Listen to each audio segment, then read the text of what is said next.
Hey, Joe. Hey, Dave. What's up?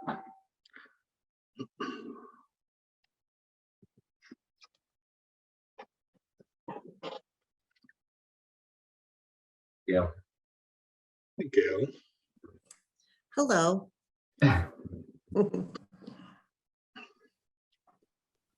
Hey, guys. Right.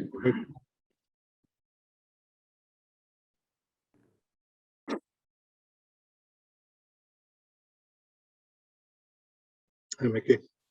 Hi.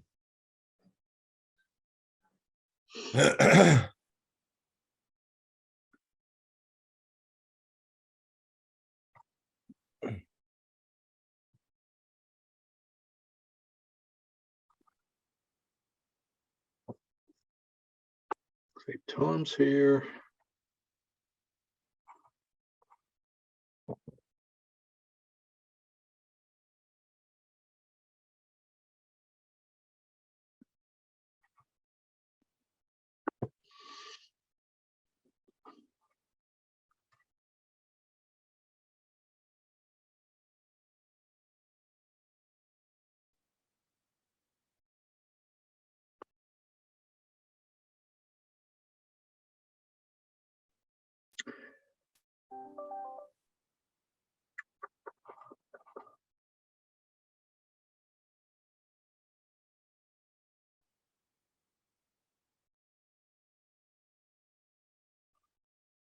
Still waiting for Jim and Chip.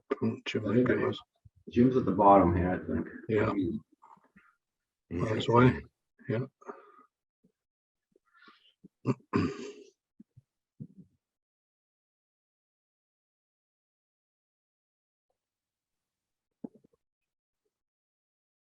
Any update on this? Are we're still zooming away for the next 6 months or what? What do you think?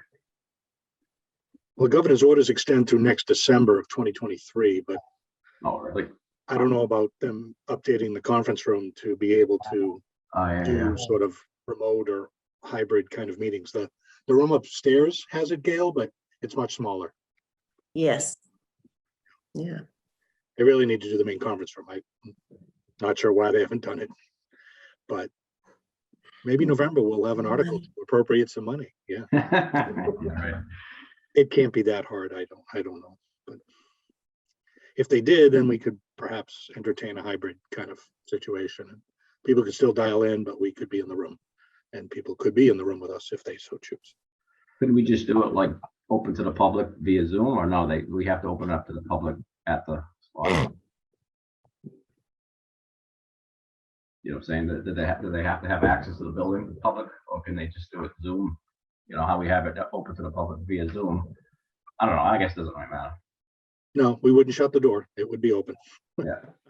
They could do either, but we have to be able to broadcast. We'd still probably have to have laptops and, or at least one to control the meeting and look at things on the screen or something. So, Yeah. you know, anyway. All right. So Jim, you with us? Coming in. All right.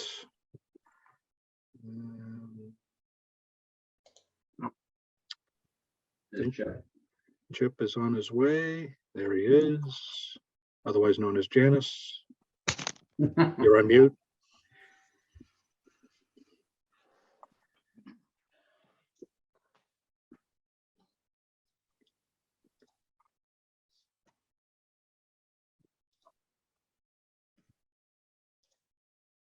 All right, everyone off mute. There we go.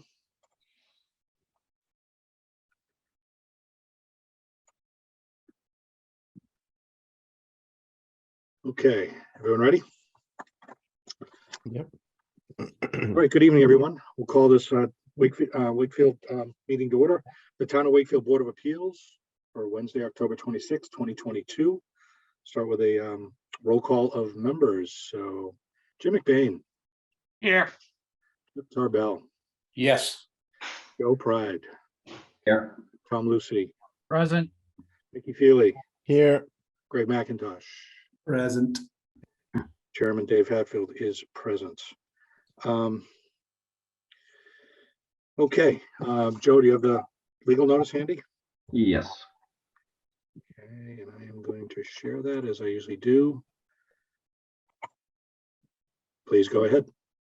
All right, consistent with the governor's orders extending certain provisions of the open meeting law, every effort will be made to allow the public to view and or listen to the meeting in real time. If you do not have a camera or microphone on your computer, you may use the following dial-in number: 1-301-715-8592, meeting ID 853-8712-3532, passcode 321583.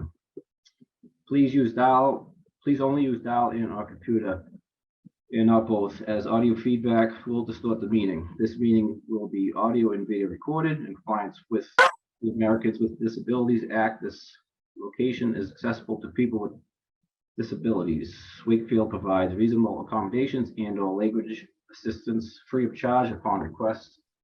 If you are a person with a disability and require information or materials in an alternate format, or if you require any other accommodations, please contact the town's disability coordinator, William Renault, town engineer, at 781-246-6308. As far in advance of the event as possible. Every effort will be made to grant your requests. Advance notification will enable the town to make reasonable arrangements to remove any accessibility barriers for you.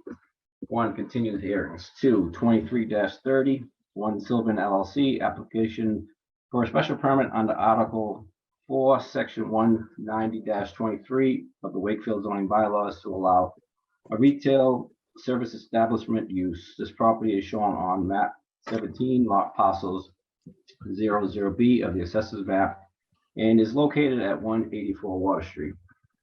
3, 23-31. Danielle Blanchette, party grievance for a review of a decision made by the building inspector in violation of section 190-23 of the Wakefield zoning bylaws. Contending applicant is operating a kennel which is not allowed in the district. The property is shown on map 16, lot parcels 79E of the assessors map, and is located at 65 Elm Street, Board of Appeals. Thank you, Joe. All right. Under our continued hearings, we received correspondence from representatives for a couple of the open hearings we've had requesting continuances. So as we usually do, we will take them up now in case anyone's here specifically for them. So from Regnanti Stereo LLP regarding the 40B comprehensive permit application at 596 North Ave, Wakefield, requesting that we continue the hearing from this evening to the board's November 16th, 2022 hearing. The reason for the continuance is the applicant is continuing to work through the engineering issues with Wakefield Town Engineer after meeting with him on October 19. Additionally, the project was discussed at the October 21 meeting of the Traffic Advisory Committee, and we're anticipating a final recommendation letter from the TAC to be filed with the board prior to the November 16 hearing date. In conjunction with this request, the applicant hereby consents to an extension of the public hearing through and including December 14th, 2022. Respectfully, Jesse Schomer, who is here. So I move that we continue this to November 16th and accept his offer of continuation to December 14th. Second that. Thank you. Any discussion? Jesse, would you like to add anything before we formally take a vote on it? Nothing to add. Thank you very much. Okay. All right, regular voting membership. Yes. Joe, Yes. Jim, Yes. Tom, Yes. and I vote yes. So if anyone was here for the 596 North Ave project, that it will be on our November 16th agenda. From Attorney Brian McGrail regarding Kingman Block LLC, 369 to 371 Main Street, case numbers 2314 through 17, requesting that we continue this to our November 16th, 2022 meeting. Still in the process of working on revisions to the plans as requested by the board. Please also let this letter confirm that the applicant has agreed to extend the time for the board to render and file any decisions until February 28th, 2023. From Attorney Brian McGrail. So I move that we continue this to November 16th and accept the offer of continuation to February 28th, 2023. Second that. Thank you. Any discussion? Brian, would you like to add anything before we can take a vote? No, Mr. Chair, thank you. Okay, just giving the opportunity. Okay. So same voting members, Chip, Yes, Joe, Yes. Jim, Yes. Tom, Yes. and I vote yes. So that two's unanimous. So if anyone's here for the 369, 371 Main Street project, that too will be on our November 16th hearing. Okay, so our other continued matters, again, we will take them up in the order that they appear in the agenda. Case number 23-5 through 8, 198 Albion Street Real Estate LLC at 198 Albion Street. Thank you, Mr. Chair. Good evening, members of the board. For the record, Attorney Brian McGrail representing the applicant who Giancarlo Tiberi is here tonight, logged on, as well as our team members, Steve DeFuria from Phoenix Architects and John Ogren from Hayes Engineering. Since the last meeting, we continued the last hearing to have an opportunity to go before the Traffic Advisory Committee on this project, which we accomplished last Friday. And I think we had a good result. I believe that your board probably this afternoon or sometime today received the correspondence from the TAC. You probably have not had a chance to look at it, but for efficiency purposes and recognizing that you will need time to actually review it on your own and confirm what I'm going to say. I'd like to, it was pretty straightforward, so I'd like to inform the board of what transpired. And Yep. we actually have some materials to show you how we're addressing a couple of things that they suggested. Okay, I'm not aware that we received actually correspondence, Brian. So Gail, are you aware of anything that may not have come to our mailboxes? No, we haven't received anything yet. Okay. Okay. Okay, so I thought that might have happened, but in any event, I will, it was pretty straightforward for somewhat of a smaller project. And what the TAC suggested was consistent with what your board had asked for or asked us to look into. They suggested that we should try to maximize available parking on the site.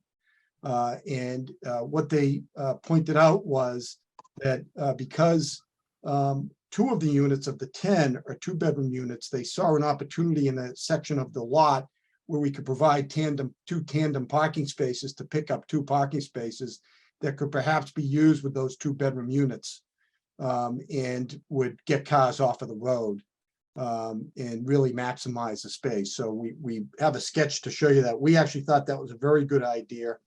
And then if you might recall that Mr. Tarbell had suggested a certain area where we might be able to get another parking space and John Ogren was able to do that. And then also, I think we got one more up near Albion Street per their suggestion near the front.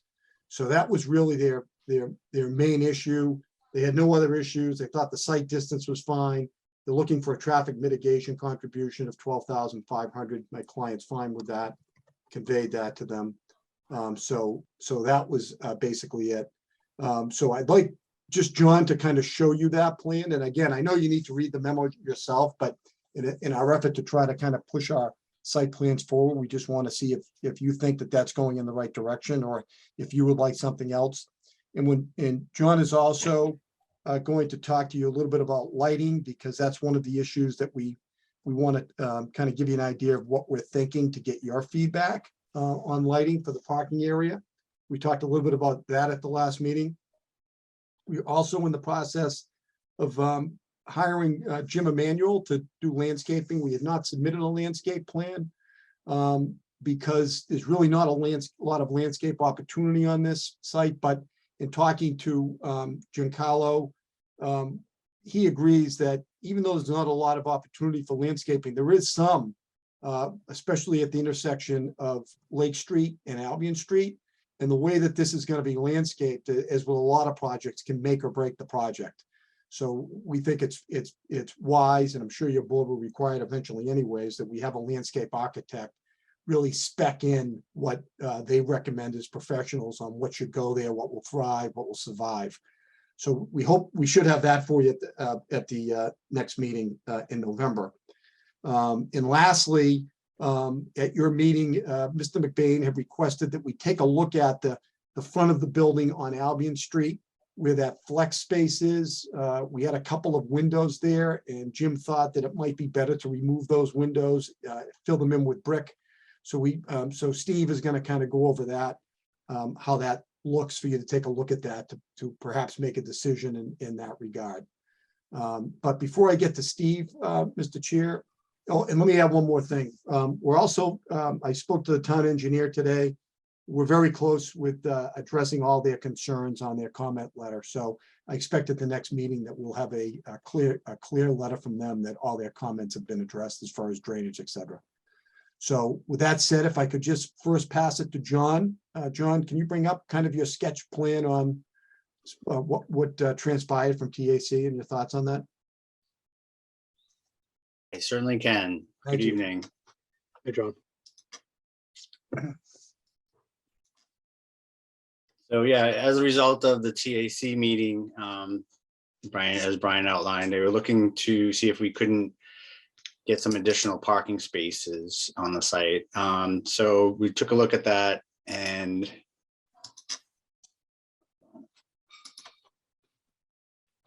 basically we've added two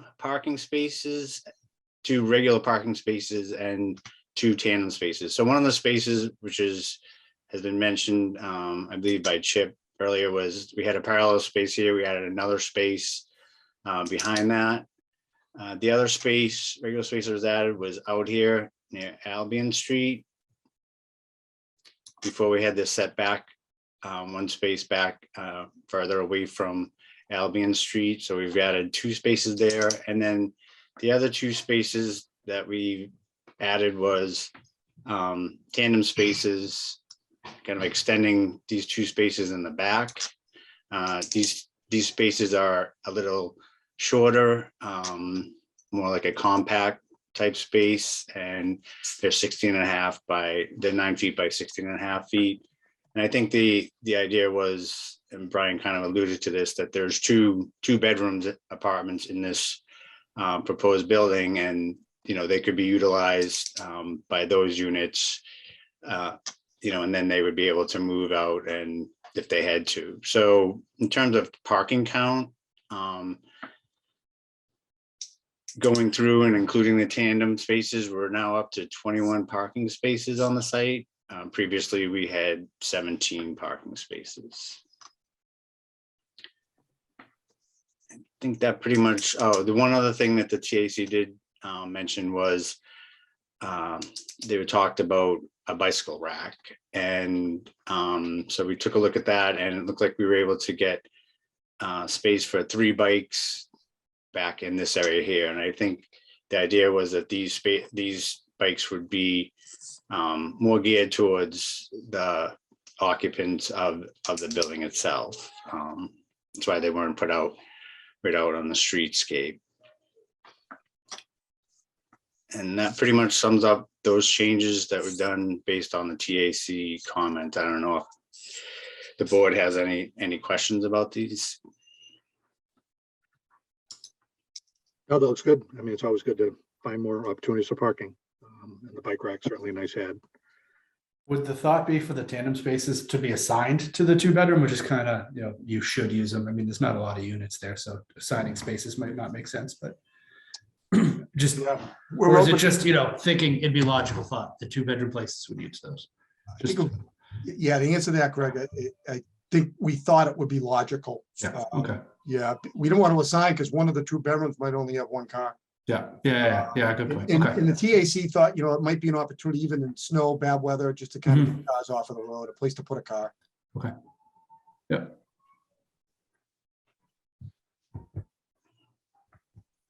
Okay. Anyone else? All right. Thanks, John. John, do you want to talk a little bit about lighting? Yep. So in terms of lighting, we did actually go out on the site during the nighttime and took a look at it. And the front of this existing lot is pretty well lit, kind of like where this line is drafted in. But as you get towards behind the existing building and in this back area, it does get fairly dark. So looking at the site, kind of felt that certainly some lighting in the back, this back area here, here, and then kind of in this entranceway here. So we're looking at adding 4 pole mounted lights. There would be 11 feet in height, so they're not very high, not very tall, so they don't spread too far onto existing budding properties. And just from a safety standpoint, I think you want this area to be lit up. There is an existing light on Lake Street here, so I feel like this entrance would be lit here. There'll also be downlighting inside this open parking area. There is a light across the street on Albion Street. It's about, I think it's right in this area here, but it will light up the front of the building, but it'll be fairly blocked by the building in terms of the rear. So what we're looking at for a fixture is this style here, and is a little better in the landscape, in the architectural package. There's kind of a better rendition of how it's mounted on the pole. So it's got the loop, and then the actual fixture is attached to it in that manner. And that's more kind of in the similar style to the gooseneck that's on the building itself. Yeah, which also lights up the 2 faces of the building and onto the sidewalk as well. Correct. Yeah, I was trying to not have something on this side, but it's just too dark in here. We looked at some baller type, but it doesn't shed enough light out into the actual parking spaces themselves. And I think that the latest version of the building, there were some wall mounted lights along this side, but those have been removed. So we felt like we needed to add something in on that side.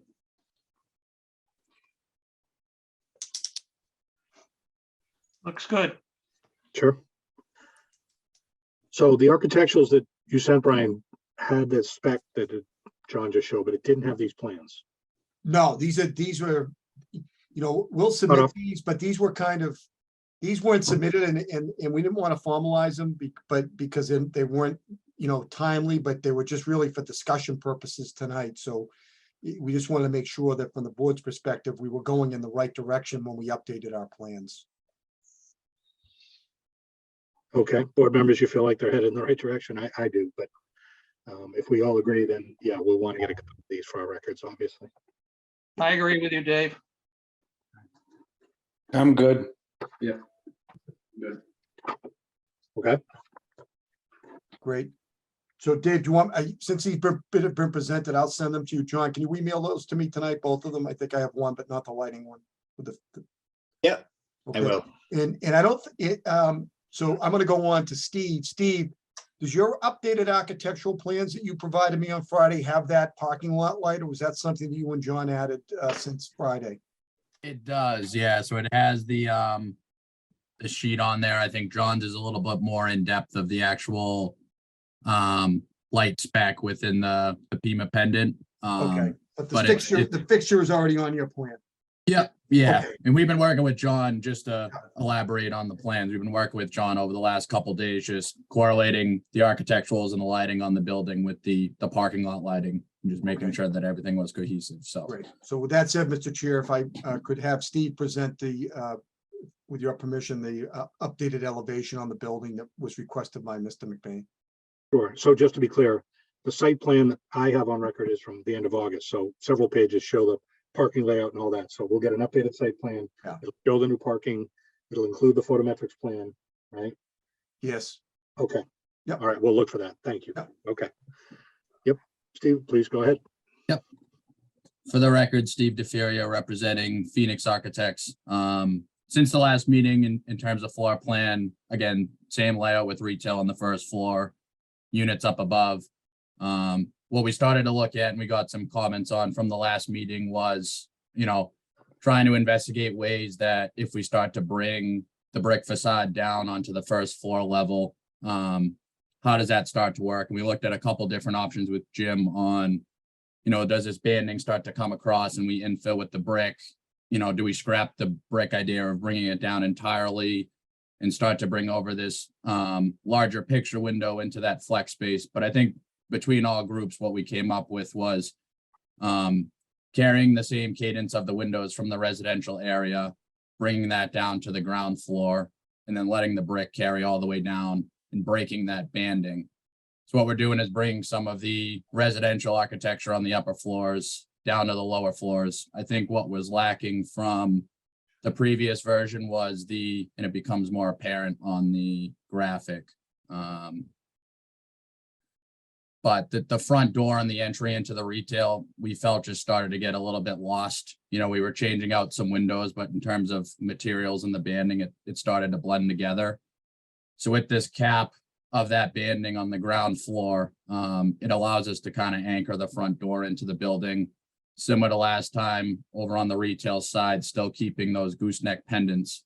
Since we're removing the banding on the front and the right side, and I'll jump to that elevation for a minute. You can see now the lighting on that side of the building is now gone. We've been working with John Ogren on, again, getting parking lighting there since there is a walkway just to get that parking light to be lit. I think what lacks in this one, and I think you guys will probably react to it as well, as this void space when the brick starts to carry all the way down seems to feel a little bland. But I think with the parking lot lighting and working with James Emmanuel, a combination of lighting and landscape, we can start to bury this a little bit, spruce up the building a little bit, even though we're kind of taking some stuff away. So that's the main change, just breaking up that ground floor between the retail side and the residential side. We ended up dropping off samples of the hardy panel and the brick today as well. The sample of the hardy panel is actually a textured. They sent the wrong sample. It's supposed to be a smooth, but the color is correct. We made a note just to make sure that you guys didn't feel that the texture was going to pop out. So it is a smooth finish, but the color is the same for you guys to take a look at. And what material is the windowsills? So it's going to be a fiber cement product. We looked at going with the limestone, but just to try and save on some cost, you can actually get a fiber cement that has the same texture that can be painted. So it'll give it that grainy textured look, but obviously a cost-effective way. And is that going to match the columns and the light band, if you may, around the windows? Yep. Yeah. So the band's going to be all the same material. Yep. Yeah. And we have a Benjamin Moore color cement gray picked out as well of what that's going to be painted. So all that's going to match. Steve, The banding as well, and Say that again, Chip. I'm sorry. the banding up at the top windows as well as the crown molding up there. Yep. Yep. So everything where you're seeing the light gray sort of at the top where the elevator and the stairs come, the band on the parapet wall, the two bands between the parapet wall, and then the between the retail and the residential. So all that'll be the boral fiber cement trim and painted to match the sills of the windows. And are the sills going to stand out from the walls like a traditional old? Yeah. So it'll probably be built out. You'll probably see the thickness of the trim again with the thin cut brick. That window is probably going to inset as well. So you're going to get the depth of the window and then the depth of the sill coming out.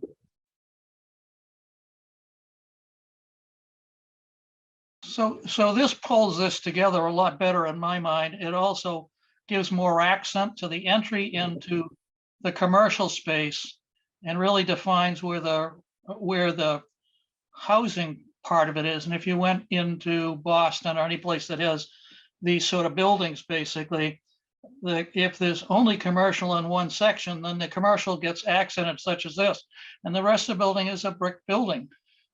This also turns the corner better at the same time. So this is a much better show. And if Steve was to maybe pull up the previous elevation, basically, of this, it might be helpful for everybody to see the difference. Yep. Bear with me just 1 second. Yeah, I did on my own machine. I agree with you, Jim. But it'd be good, yeah, if you can bring it up, Steve, just so everyone can. Yep, just give me 1 sec, working on the fly here.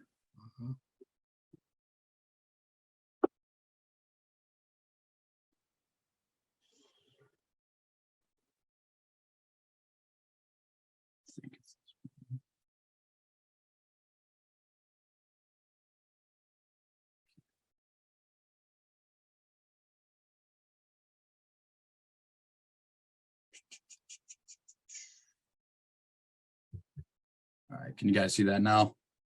Mhm. Much better.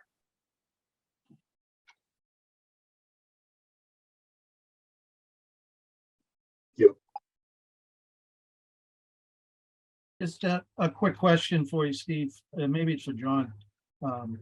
This is nitpicking. I like this project since the beginning and it has gotten better, but that facade that you said where you're coming down Albion Street towards the center of town, where you pointed out kind of the blank wall, how much Yep. room do you have to do planting in there? What's the dimension in there? What could you actually do in there? I Why don't you let John share his screen so Mr. Lucy can see it, because it will. Yep. John, can you bring that back up for Tom? On the board.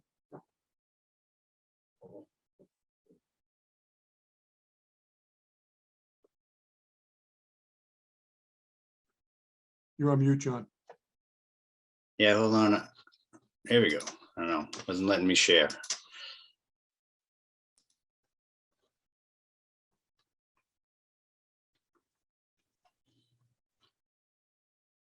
So you're talking about Yeah, that strip in there. this strip in here? How wide is that, John?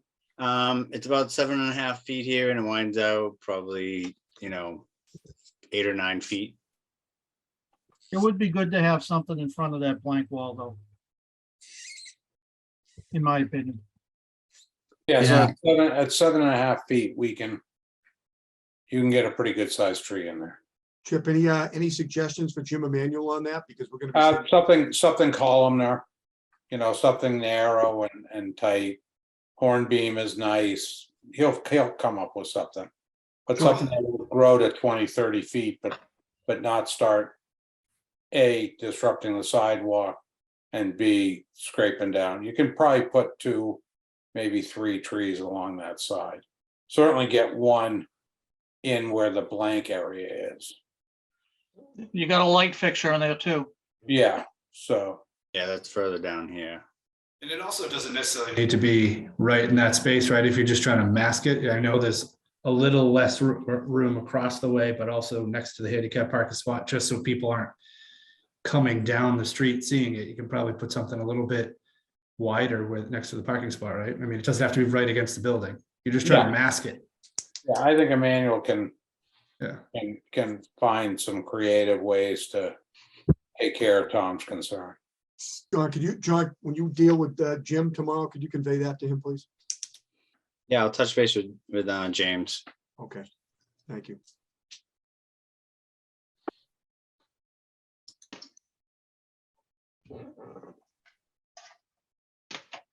And we also have some pretty good space on the other side as well. Yeah, that's what we talked about, Chip. That's a great landscaping opportunity over there to really dress up that corner. Yep. And on the bump out in the parking, like a little, maybe a couple shrubs. So I mean, yeah, there's opportunities to add some things here and there. Low things, high things along the building there. So think we'll have something for the next meeting on the 16th. For sure. Yeah. Okay, great. Okay. Yeah, a few weeks out, so. All right. Any other comments, questions, board members? Mr. Chairman, are we at the point that we would ask Mr. McGrail to start thinking about putting some conditions together? I mean, I think this has come a long way, and I think other than answering a few questions on landscape and engineering and hearing what the TAC has to offer, which I don't think will be much, I think we're pretty close. I think we're there. It was on my list of potentially next topics, depending on what else. So a draft O&M plan and some conditions. Yeah. Yep, absolutely. So Brian, are you comfortable maybe having something for the next meeting? Yes. All right. So I have the town engineer's response and hopefully closure of comments, landscaping, we'll go over that, and then a draft O&M and some conditions. Yes, and an updated site plan that shows everything. Yep. especially as we only have one meeting in November and one meeting in December. That put the pressure on. And through you, Mr. Chair, John, would you speak to Jim, see if he can attend that meeting on the 16th? Please. I will. I'll ask him. That way, if the board has any questions or changes, he can hear them directly or answer their questions on certain speeches, et cetera. Yeah, and the sooner he gets that to us, we can critique it as well. Thank you. All right, anything else, board members? Oh, let me just check, Mr. Chair, hold on, I gotta check real quick where you are on extensions on this. Take me 2 seconds. We, You might already have it. December 31st. Okay, so we're fine. Right, so if we get to Yeah. November and think we need to go into December, we might want to bump it because we only have one meeting in December. We might want to push that out to January just in case something happens to the December meeting. Correct. Yeah, that's what I wanted to make sure. So we're fine for now. For now, yes, yep. Okay. If nothing else, for now, we will open up the public testimony. If any member of the public wishes to ask a question or make a comment, please raise your hand in the Zoom meeting.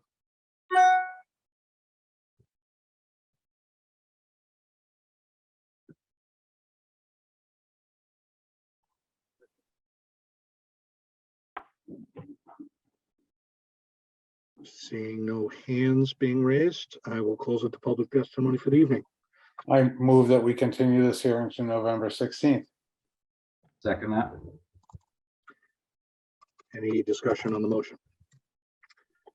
All right, same voting members, Chip, Yes. Joe, Yes. Jim, Yes, Tom, Yes. and I vote yes. All right, thanks for the updates tonight, gentlemen. We'll talk to you in a few weeks. Thank you very much. Thank you.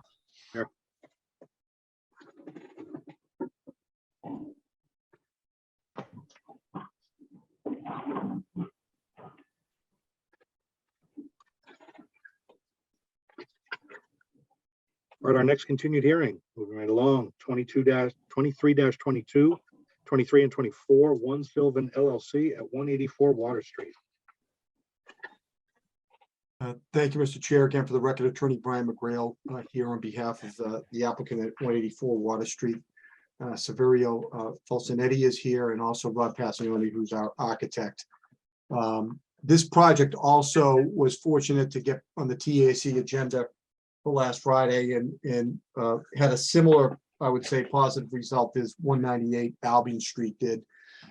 Since you don't have that memo, I'm going to highlight some of the matters that were discussed at the TAC and some of their requests. In general, there was, I think, they liked the project compared to obviously what's there now. The couple of things that were specifically discussed and requested, and Severio will get into these in a little bit more detail, but just to highlight them quickly. As you know, we're proposing a fence on our side of the property, which abuts Narcella Playground. So it runs perpendicular to Water Street from Water Street to the back of our property. As you face our property on the right-hand side between the park and our property. The director of DPW pointed out that there's an old chain link fence there. He's happy that that's being replaced, but there's also two pieces of chain link fence that are parallel to Water Street that connect to the gates of Narcella Playground on Water Street. One runs from the corner of our property to the gates, and the other one is on the other side of the gates and runs from the gates to Total Temperature Controls building. So the DPW director suggested that when we do our fencing, he'd like to work with our fencing contractor to add a couple of pieces that would match. It would really finish off nice for the park, aesthetically for the neighborhood. Severio was kind enough to offer to do that on his own. So that will be reflected on our plans as a condition that we're voluntarily going to install those two pieces on town property when we're doing our fencing, because our fencing guy is going to be there anyways. And it will be a benefit to our project as well, because it will really finish off the area. The second request was. And this was through TAC, Brian? Well, it was interesting, Dave, because, as you know, that the director of public works sits on TAC. Yep. So when we showed the plans and he saw it, he seized the moment to say, hey, as long as you're doing this, I think it'd be great, for us to kind of jump on board. So have your fence contractor, if you can connect him with us, we might want to hire him to do that on our land to match. And Severio said, well, we're doing it anyways. It's a couple of panels of fence. We'll just do it instead of having to have the town hire them separately. Because our fence contract is going to be there anyways. It's not as, I think it's a nice gesture by Severio. And it just finishes off the neighborhood properly. So that, not a TAC item, but it came up and I wanted to mention it to you. More TAC oriented was a request for a bike rack. It was mentioned by at the TAC that it might be a good idea to have a bike rack for that property where the park is, and the bike path hopefully is going in someday in that area.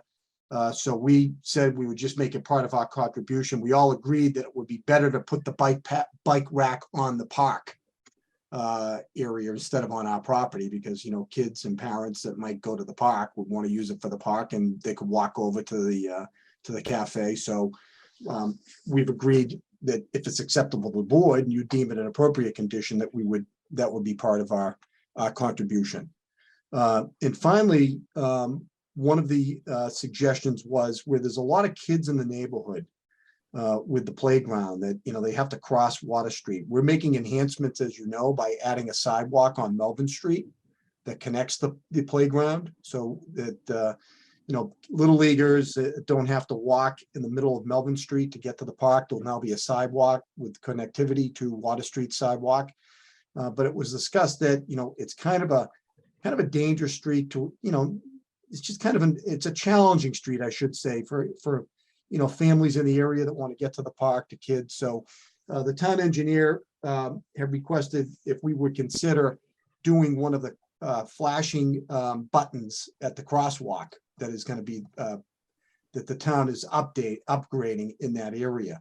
So now when someone wants to cross the street, they can push the button and it just flashes to give cars kind of a heads up as they're approaching that there's a pedestrian about to enter the crosswalk. Make sure you're paying attention. And that's a pretty significant number. It's somewhere between $10,000 and $15,000. Severio has agreed to fund that. Because again, it will be a benefit to the neighborhood. It will be a benefit to the project, and it's requested as a safety precaution by the TAC. Not really related to our project, but just the area as a whole. So we're happy to do that. We think it's a benefit for everybody. Where's the crosswalk, Brian? The Melvin or across water? It's across water. Yeah. So in Bill Renault, it said that they're probably going to relocate that crosswalk. It was really an agenda item for the town to make it more oriented towards the entry to the playground, the main gates. So now there'll be a way for people to push a button. So so those were kind of the highlights.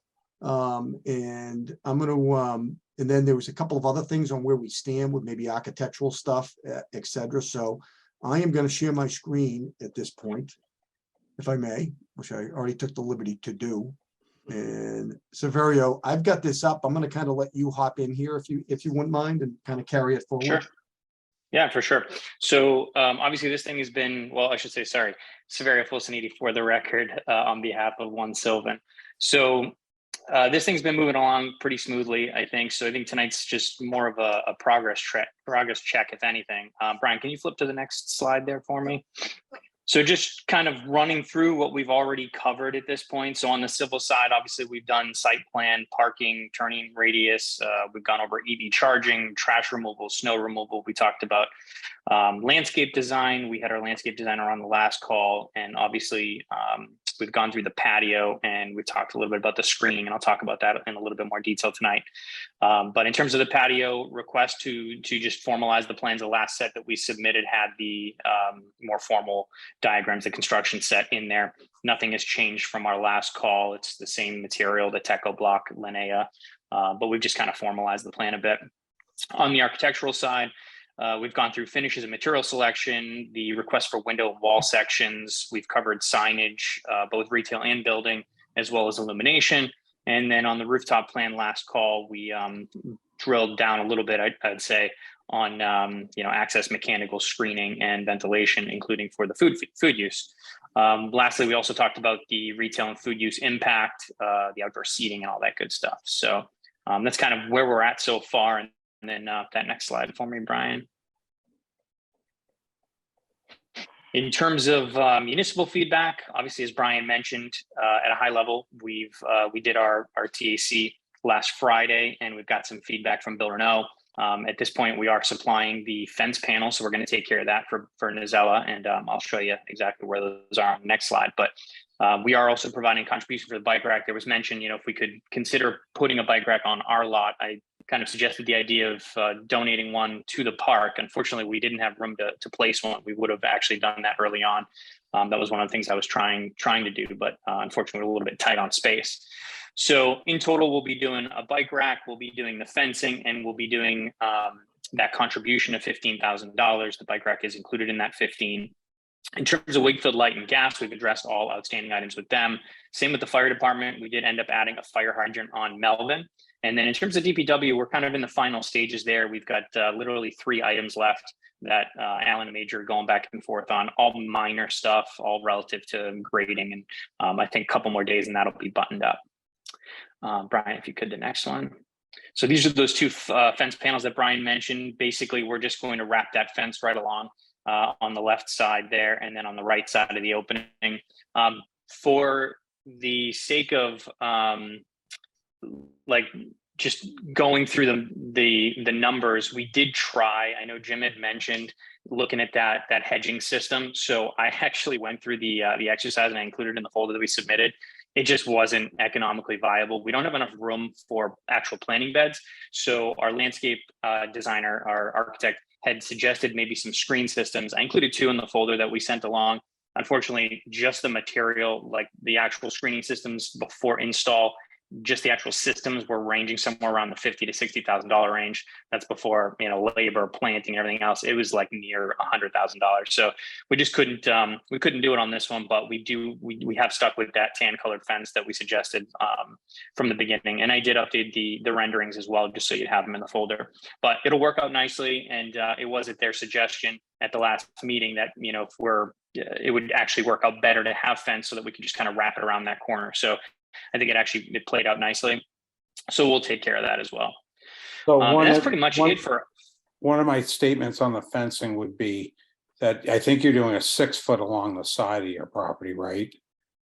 That Yep, probably needs exactly. to drop down to a 4 or whatever the top. It will be strange if it's 6 and comes over to it needs to be the height of the chain link to tie into the stone wall. So Sure. I just don't think you can do another panel of the same. Yeah, that makes sense. I thought the same. Like thing. Yeah. really out of place on the other side. Yeah. Yeah, I that thought- makes a lot of sense. If I don't know exactly what the distances are, but we could also look at some of those transitional panels, the ones that kind of veer a little bit. But we'll look at options, and we'll definitely do something that makes more sense for the space. Something that's not just big and flat. Yeah, absolutely. Yep, that makes sense. So Brian, if you could just go to the last one. So just, in summary, again, based on the changes that we've had so far. So, basically we've got 1 affordable unit, mix of rental housing, 1 new Class A retail space, probably best fit for a small community focused user. And we've got that beautiful outdoor patio now. 100% electrified structure, of course. So even for the retail space, we're not going to bring gas in. So there's no fossil fuels as a result of this development. We've got 2 EV charging stations in the parking lot, but then we're also going to have 4 EVs inside the garages for the residents. We're doing a lot of upgrades here along the pedestrian walkways, and then obviously those contributions that we're making as well for the signaling. And then, of course, Nizella is going to receive some upgrades in the form of the fences and the bike racks. So all in all, I think a great impact for the neighborhood, this corridor, and of course Nizella. And that's all I got for you. Just 5 slides. I got it down. Every meeting, it's just a few less slides for you. So Very good. Thank you. Any other comments, questions, board members? I think the fence one was a good idea. But yeah, these look good. Getting there. So what's next, Brian? Well, I think, we should be done. You're gonna see the TAC memo. You're not gonna see any surprises from what I presented tonight. We're in agreement. I would respectfully request on this project that I be allowed to submit an O&M plan, which we pretty much already have, but we will submit and draft conditions for the board's consideration. Okay, oh, I'm sorry I meant tonight. Sorry, I'm getting ahead of myself. So the site plan that was submitted with this, were there updates that we need to just review quickly on that? Not Really really, just Sabella, really No. just a patio. I mean, we'll probably have a No. final, final. We've got a couple of DPW comments, as we mentioned, that we're finalizing. It might be reflected in a final site plan for the next meeting. Okay, Yeah, we just, Jim had said to just formalize that patio plan. So we just did that. We inserted the construction details for that. But nothing changed all the details of the wall, the granite facing wall and the actual material we're using on it. Everything is identical to what we originally presented. okay. All right, so for next time, we would hopefully have the TAC letter, You will. final site plan, potentially. You said DPW updates, just, are they gonna be reflected on the plan, maybe some correspondence? I think you're gonna get a final memo from them that their comments are addressed. Okay, Yeah. Yeah, Okay. the items that they request, the open items are minor. It's all relative to basically grading coming in off the curb at the driveway and at the corner. So just some additional details. There was just a couple missing notes and things like that. So super minor. okay. My notes from last time also said landscape plan update to show patio. So is that on the site plan we see today? Yep, exactly. Yep. What she, let's see. Understand. So on the site plan, you'll have a construction detail set. It should be like the last page, I believe. Yeah, it's 11. You'll see some of the details there. And then you'll see it noted on page 10, as well as page 4 and 3. Okay. That was just in my notes last time. All right.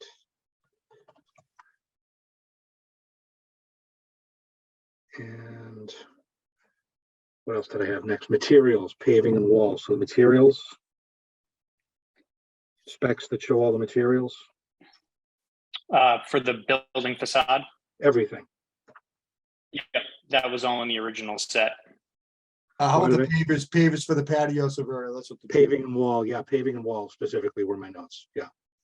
Yep, that was all in the set that we went over last time, and then we just finalized it this time. The pavers are going to be the Teco Block Linnea that's in the construction set. All right. So we have a copy of that for the file. Yep. I made sure that the civil set was a full set updated. We plugged that update in and then just reissued the whole set. It's in the details, right, Severo? Yep. Okay. So we've covered signage to lighting specs. Yep. Food space updates. Okay. Okay. Now I'm just checking my notes. I'll try to keep them of what we cover and then sort of what's next. And so that's what I had on the list for tonight. So sounds like a TAC letter, a DPW letter, final site plan, and then draft O&M and conditions potentially. That's what we would request. Yes. And Mr. Chair, I would ask that within the O&M, we talk about the lighting for the underneath and how that's going to work. Right, whether it's motion sensors, time of operation, all kind of part of the O&M. Yeah, I think what we did at 97 was we wanted everything on motion sensors, but are we talking about the soffit lighting for the roof, or which lights in particular? Well, I think we need to know how all the lighting is going to work, but particularly the lighting for the parking. Yeah, I think we have very little lighting back there. We don't have any freestanding like pole light or anything like that. No, it's all It's mostly underneath. just the stuff in the building. Yeah. Right, but So the we'll put those question on is, sensors. is it on motion sensors? Is there a safety light? Is there something on 24/7? Does it go black? Yeah. What are we doing operationally? Yep, perfect. Sensors like 97 would work. In other words, would that be okay? Everyone amenable to that? I would think.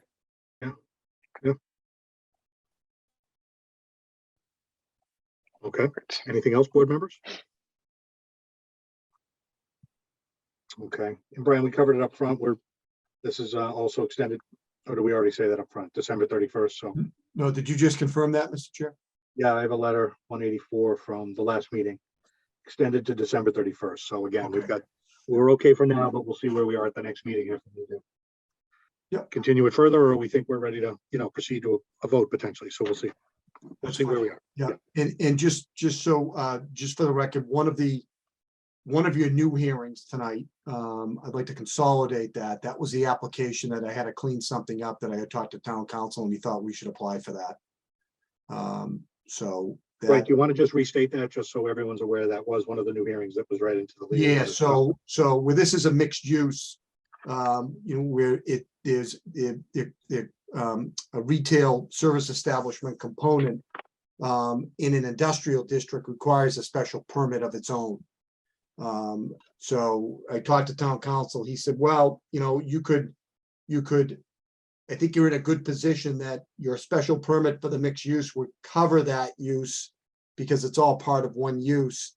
But under 19023, where that requires a special permit, his comment was it doesn't hurt for the record to also apply for a special permit for that use that would be in conjunction with the mixed use.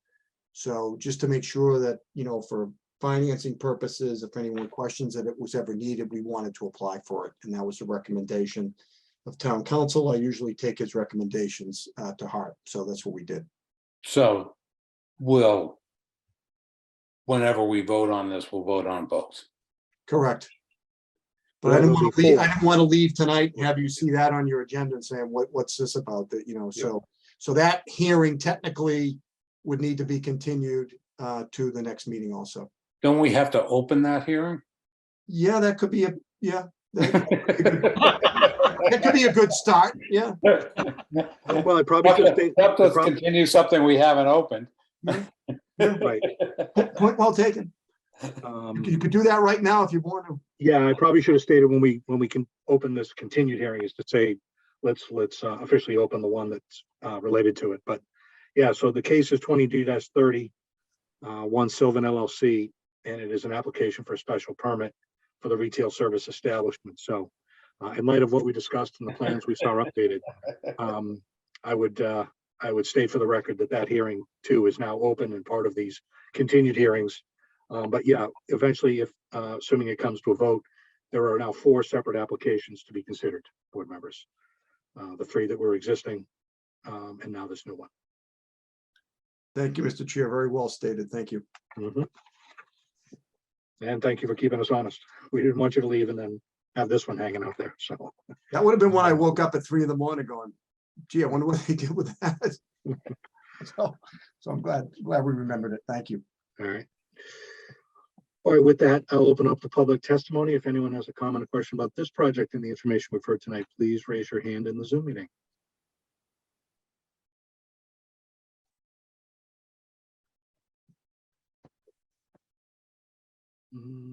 Okay, so our hand go up, but it went away. Larry. So Larry, if you could just state your name and address for the record, please. You'll have to come off mute, Larry. You should be able to unmute yourself.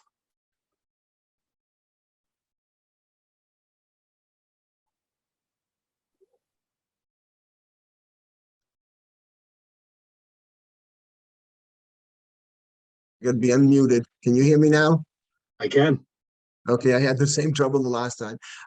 Larry Rosenfield, 187 Water Street, Banner Glass Shelmar. I just want to put in a couple of things in there. I know I've worked with Servio and he's got a beautiful place coming there, much better than it was. On Melbourne Street, the parking on Melbourne Street, because I see he's going more in the direction of some type of a coffee shop or something just over there. Is there no parking going to be on both sides of the entry going into the park or Shaw's? The reason I bring that up is at our side, we have a lot of traffic both for the Banner and the Salon. And if people are going to now come in and sit down in that nice patio, they're going to have to park somewhere. And that's going to be, depending upon where it is, there could be a lot of people there crossing the street. So I haven't heard too much talking about the safety of people crossing over to this new establishment or any conditions put on for it. Okay.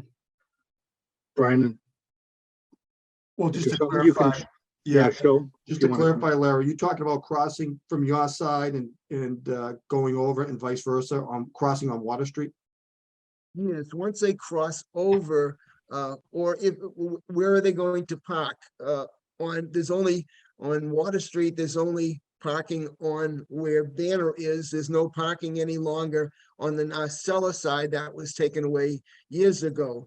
Where would the people park to go in if they're going to sit down and have a sandwich, a coffee, or whatever in that nice patio? Where will they be parking, say on a Saturday or something when ball games are going?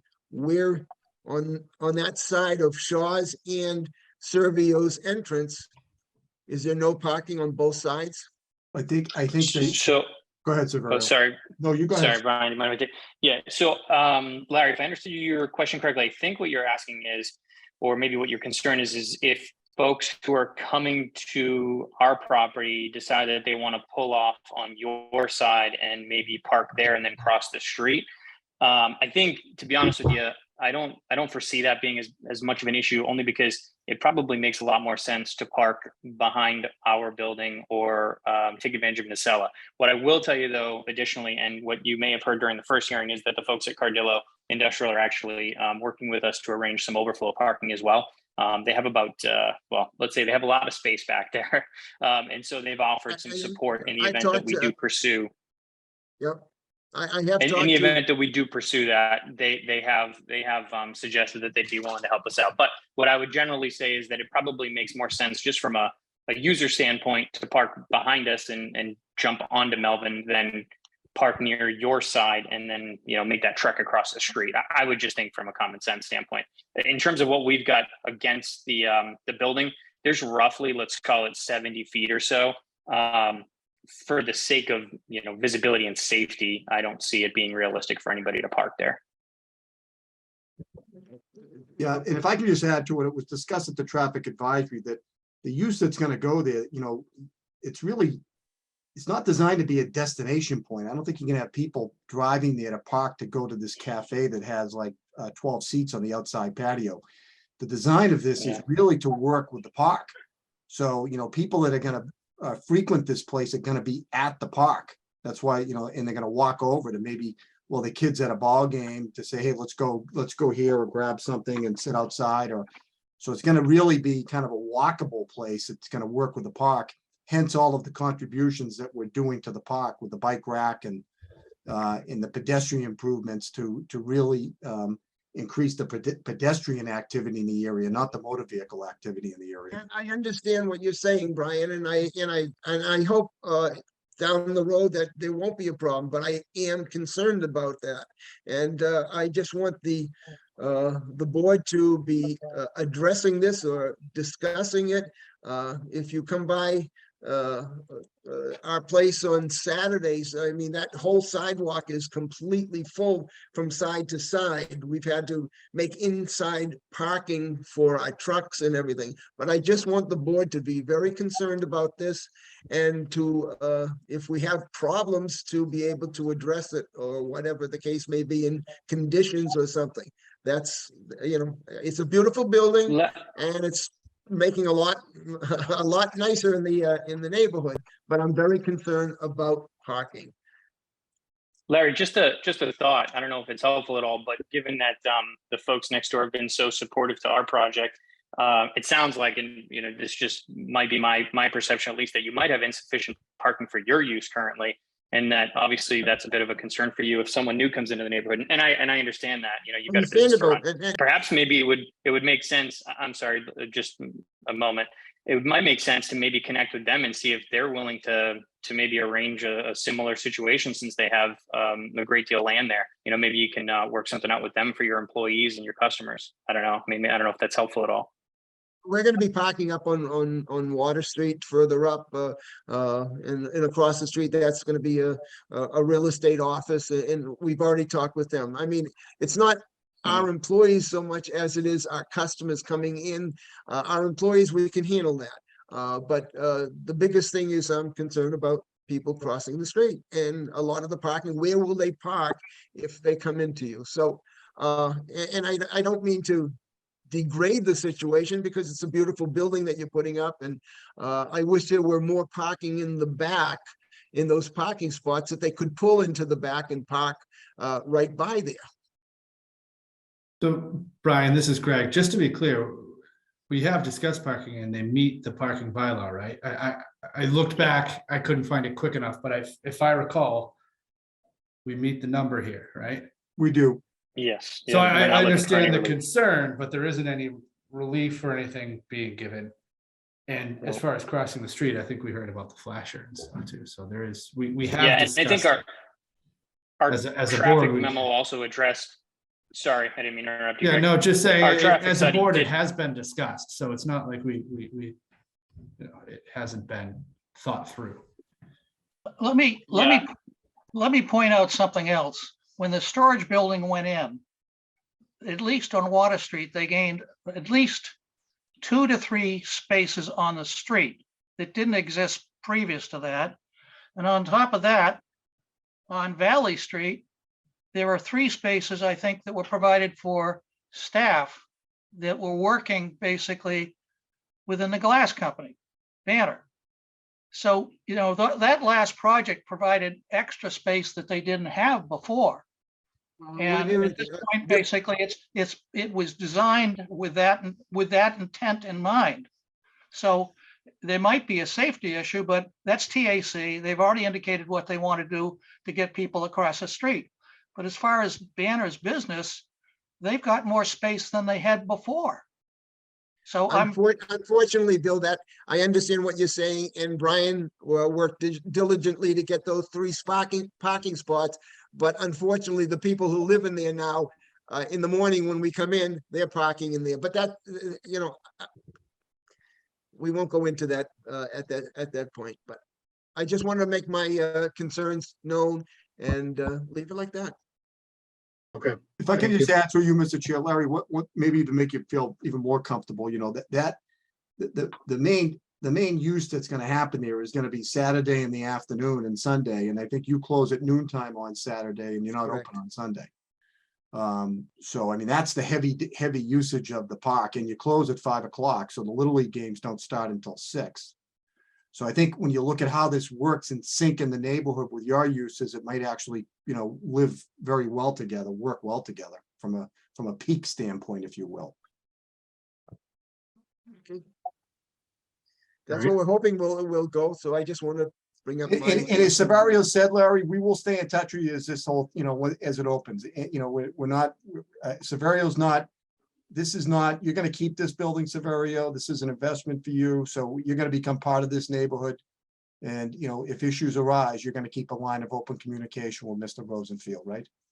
Yeah, I mean, this is our 3rd project in this immediate neighborhood within like a mile, right? So we're not going anywhere, and we've got to play nice with you, Larry. We got to help you out, and we want your business to continue to be successful. I actually sent your sales staff an inquiry also to help us out with this building as well. So my game plan is to work with you, not against you. So like I said, if there's anything I can do and anything we can do from a management standpoint, day to day, I'm happy to do it, and I'll always just be a call away. So. You know, we'll figure it out. We'll figure it out. The one question I did ask, do you know offhand, is there parking available on your side of the building in on the side street? Both sides, is that parking there or not? On Melvin. On Melbourne? Yeah, As you enter in. Is any prohibited parking there at this point? And, you know, the town could prohibit it. That's up to the town if they want. Yeah. But there's nothing there now prohibiting it. when I look at Google Earth, that shows about 8 or so cars parked along the right-hand side of Melvin in Google Earth, so I imagine they're still going to continue to park along there. Yeah, I'm we'll assuming- actually be heavily reducing that because of our drive aisle and the drive aisle to the trash. So if anything, I would expect maybe right next to the building at most. Okay. All right. All right, thank you, Larry. Anyone else? Don't see any other hands going up. Going once, going twice. Okay, we'll close with the public testimony for the evening. So I think we have our checklist for the 16th of November, Brian, right? We do. All right, And I move that we continue both the continued hearing tonight and the new meeting that we opened to November 16th. Doesn't say a sign. I'll second that. And we come out in the morning. all right, motion has been made and seconded. Any discussion on the motion? All right, voting members, Chip, Yes. Joe, Yes. Kim, Yes, Tom, Yes. and I vote yes. All right, thanks for the updates tonight, and we'll see you in a few weeks. Thank you very much. Thank you.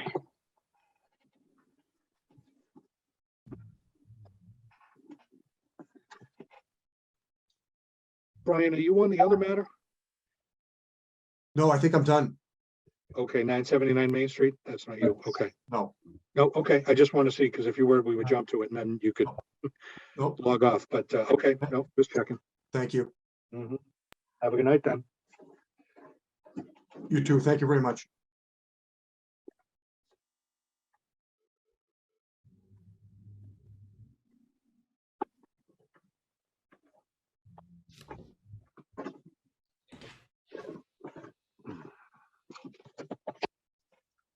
Okay, moving on to our another new hearing, 23-31 Danielle Blanchett at 65 Salem Street. Good evening, members of the board. Attorney Brian Brodigan, representing the appellant Danielle Blanchett of 65 Salem Street. Good evening. Good evening, members of the board. If I may make my presentation, Ms. Blanchett is here today as an aggrieved person based on a decision dated August 30th of 2022 by the building inspector of Wakefield that she was running an illegal kennel on her property. She's zoned in the general residential zoning district, and under section 190.23, running a kennel is a prohibited use. Ms. Blanchett is present on the Zoom hearing with me here today. We are of the position that this was a factually incorrect and legally incorrect decision made by the building inspector. I'll give you some factual background on my client. Ms. Blanchett has been an 18-year resident of the town of Wakefield. She moved here in 2004. She is a dog walker by trade. She has run that business in this town since 2004. She's been employed in the field since 2002, and she serves members of this community while they're at work. She goes to their home and walks their dogs. So essentially for her business, what she does is, as I just said, she'll go to individuals' homes, she'll pick the dogs up, she'll walk them either in their neighborhoods around local parks, or sometimes will bring them into her own backyard. When she does in fact bring them into her own backyard, it never occurs earlier than 9 a.m. in the morning, and they are always gone before 2:30 p.m. as she is respectful of her neighbors and doesn't want to create any sort of nuisance for them during non-working hours. Ms. Blanchett did engage in some sort of boarding activities, but the only time that she does so, she does them at her customers' homes, and she never has dogs overnight at her own property. Ms. Blanchett is essentially a dog nut, ladies and gentlemen. I don't know how any other way to say it, but I have provided exhibits. Does the board have those in their possession? Yes, we do. So I provided for you as exhibiting 3 dogs that Miss Blanchett owns herself. Kismet, age 9, Judy, age 9, Tootsie, age 15. All of those dogs are rescue dogs, smaller animals, but those are the only 3 animals that live and stay overnight on her property. Being a dog net, she associates with other individuals who are also involved with dogs, and they do come over to her property in a social setting as well to have the dogs socialize. You'll see as Exhibit F that I presented is several letters of recommendations from members of this community and customers of Miss Blanchette. I asked the board to take a read through those if you haven't already. It speaks not only to Miss Blanchette's character, her professionalism, but also the operation of her business and what she does on her property and the surrounding community as she engages in the dog walking. Ladies and gentlemen, I've been presented information from the building inspector and from Ms. Conroy in regards to what spurned these issues from the building inspector. And my understanding was that these were coming from complaints from an abutter at 73 Salem. You'll see later on that I provided you some documentation, Google overview satellite of Miss Blanchette's residence, and then some measurements between two of her abutters. I think it's very important factually to raise the fact that there has been an ongoing dispute between Miss Blanchette and the owner of 73 Salem Street. And what we would allege to be harassing behavior. Almost from the day that she has moved in, he has been verbally aggressive towards her. He has been antagonistic towards her dogs and to any dogs that she has on the property, including making threats to shoot those animals and shoot Miss Blanchette if she does not get them off the property. You'll see in the letters of recommendations that I provided that there is firsthand accounts from the individuals who wrote those letters denoting that behavior from this individual. And this is the individual that supplied the complaints that spurned this action and the cease and desist order that we received. Also, I would turn your attention to Exhibit F that we presented, which is a specifically relevant letter of recommendation from the abutter at 59 Salem. If you look at Exhibit C and Exhibit D, 59 Salem is her direct abutter, 61 feet from roof line to roof line from that neighbor. 73 Salem, who was making these complaints, is 121 feet, roughly half the distance.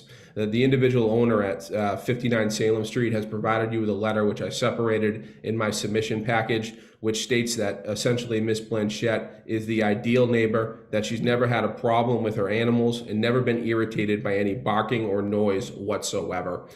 Now, ladies and gentlemen, I think more importantly is the procedural issues in this matter. So under our zoning ordinances, 190 section 4, the definitions under 3, there is no definition in the zoning ordinances of kennel.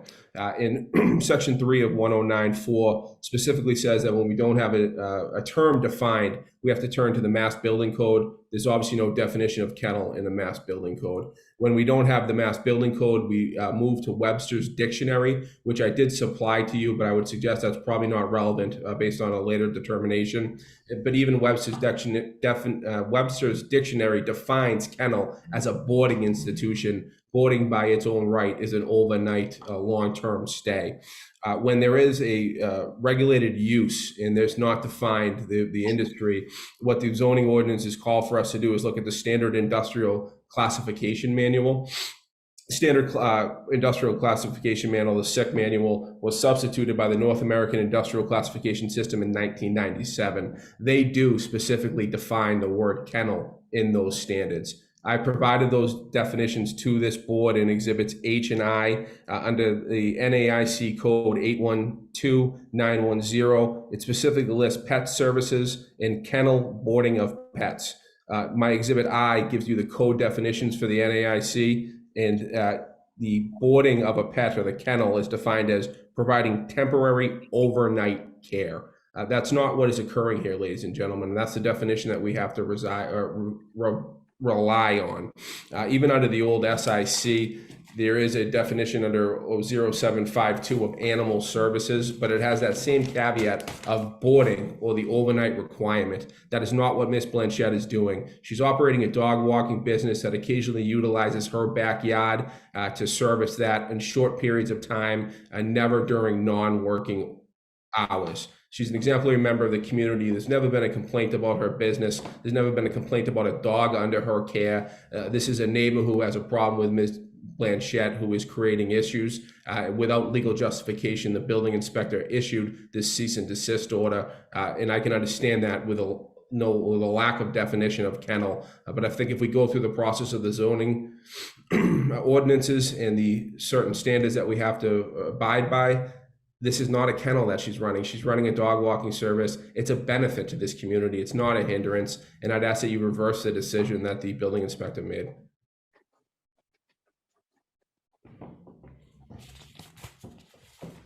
Okay, thank you, Mr. Bardigan. Board members, any comments or questions? Yeah, Dave, I think my comments come from running a business out of a home to begin with. And, whether or not she boards is a separate question of whether she's running this business from her home. And I would say that if she even temporarily brings dogs back to her house, that she's quote unquote walking for the day, even if it's between 9 and 2:30, she is running the business from her home. And I don't believe that our zoning bylaws allow that in this district. So we only have her word that dogs don't stay there overnight. I have no reason to not believe her, nor the representation of her defense. But I do question the right. I would argue that if she's bringing dogs there during the day, even if it's from 9 to 2:30, that would constitute running a business out of her house. And if I may respond to that specifically, again, you have to rely on the NAIC definitions. That's what your ordinances call for. The NAIC definitions specifically have kennel and boarding identified as overnight, and they have a specific section of dog walking under 81291.1.9. They enumerate those as two different separate things. So we can't apply these factual allegations against her if they don't fall within the definitions that the board is, or even the building inspector is bound by. There have to be an overnight application by definition. And I would suggest that if there wants to be a curtailment of the dog walking or the, allegations that Ms. Blanchette is operating some sort of business in her backyard, then that would have to change in the zoning ordinances. It cannot be applied against her as it's currently written. Chip, I think in the past, we've had other businesses run out of houses, like someone making cookies and selling them, that becomes their bakery or whatever, but it counts on the number of employees you've had. And there are other businesses like that, like a dentist office and other sort of spaces. So I don't see that she But they need a permit for that. I don't remember how we justified it, other than the fact that I know we did. And there was sections that we talked. Because they were applying for a permit to run a business out of their home. That may be true. If I remember it. And all I'm saying is I don't believe she's running a kennel. However, if she brings dogs back on a regular basis from 9 to 2:30 to run in the backyard as part of her dog walking business, I would argue that she's running a business out of her home. But again, it's an occasional use of her home when she brings the dog in that backyard. She doesn't have customers coming to that property. She goes and picks all the dogs up herself. There's no traffic coming through and for there. She's not even doing the commerce on the premise itself. It's just almost an accessory use of the home to allow the dogs to go there when she needs that service to be undertaken. And again, the reason that we're here is that the building inspector specifically defined the prohibited use as kennel, and we have to apply the definition, like I stated, of what kennel is. To do so would be contrary to the ordinance, and it would be adding extrajudicial interpretations to those ordinances that frankly is inappropriate. But to Chip's point, basically, I assume that part of her house is used as a business, basically for just running her business. And I'm sure she takes a tax break for it. Is that not? I mean, that's not our purview. I know, but I point the fact, just like people that are cooking cookies and stuff like that, they use in the kitchen, basically. So she's running a business. So does that? If the only argument is that she's running a business out of there. Right. If the only argument is that she's running a kennel, and a kennel, as we heard, is defined as keeping dogs overnight. I mean, I guess the tough part is, right? How do you know? We've got this gentleman's word and her word that it doesn't happen. I'm assuming that's the truth. If that's the truth, then we don't have an issue here. If it's not the truth, then we have an issue. So there'd be no reason for me to believe that there's been a misrepresentation of what she does. So, board Greg- members, if I Greg, may, any thoughts, or Mr. Chairman, any thoughts? yeah, let me just share, because again, I'm hearing the argument about kennel, but aside from that, accessory uses 190.22. Residential accessory uses. Single-family residential accessory uses shall include the following. A, home occupation as defined in 190-4, the definitions. Well, home occupation in the definition section says C 190-18, which lists a bunch of home occupations. Is an accessory use which is incidental and subordinate to a single-family dwelling use. And it lists a few things and some criteria, okay, that I don't think apply here. Well, some of them could, but not more than 25% of the existing gross floor area, not to exceed 700 square feet is devoted to such use. Unless, again, we knew what was going on inside. Don't know about that one. No display of goods or wares, so nothing could be displayed on the outside.